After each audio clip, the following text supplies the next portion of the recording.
Hey yo YouTube, what's up? It's your boy Louis Cypher. I wanted to talk briefly about this Michael Eric Dyson Jordan Peterson discussion, and but I don't want to get into the weeds of all this explaining postmodernism gibberish and shit. So let's just start off with the ground rules, right? Derrida said that words are basically tools of aesthetic play, that they could be used for warfare. Foucault came along and said, well, okay, fine, if they could be used for warfare, they could be changed to anything. We should use pleasant words and pleasantries and niceties to build capitalism into socialism. Ultimately, we should use the best words that we can, even though words have no meanings whatsoever.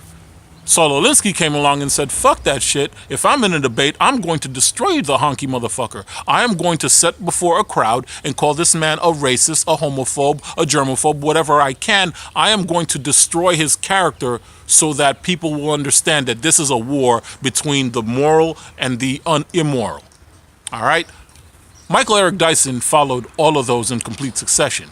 He used the verbose, diverse vocabulary of a Derrida with his paraxis and his systematic inequalities of objective truth. He used these big words to hide his contempt for Dr. Peterson.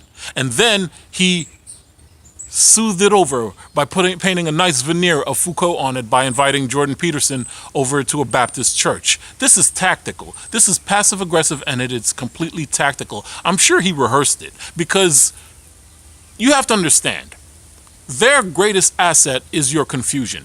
That's why they go through all these circumlocutions, these subclauses, these sub-subclauses, these meticulously explaining of the obvious, these equivocations, these evasions, these erudite references to the sciences, to the pseudosciences, to the never-to-be sciences, all to hide the fact that they cannot stand you, and they're trying to slip a simple message within your memory.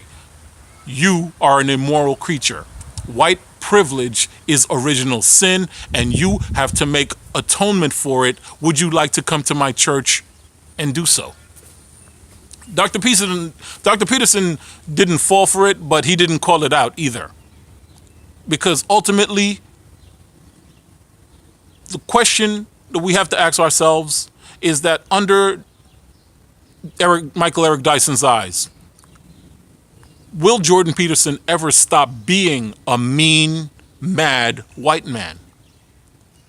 No. There's too much leverage. There's too much power in stripping someone of their identity, their moral foundation. There's too much power in it. So it doesn't make any sense to worry about the Michael Eric Dysons or the Mark Lamont Hills of the world or the Angela Rye's, because they're not arguing in good faith.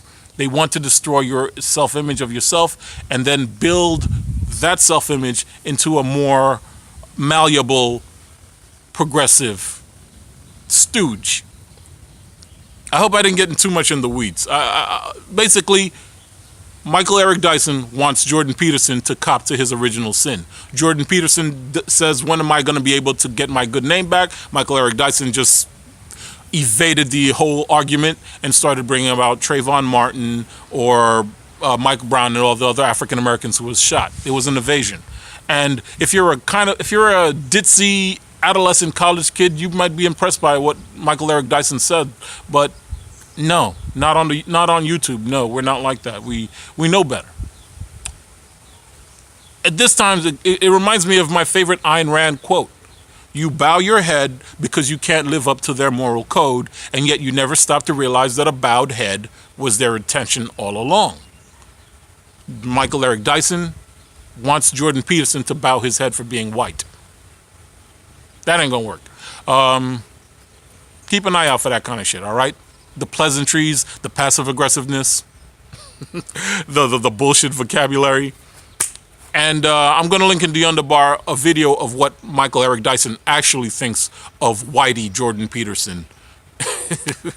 I guess that's all I had to say. It's your boy Louis Cypher signing out. I'm going to make another video soon. Peace.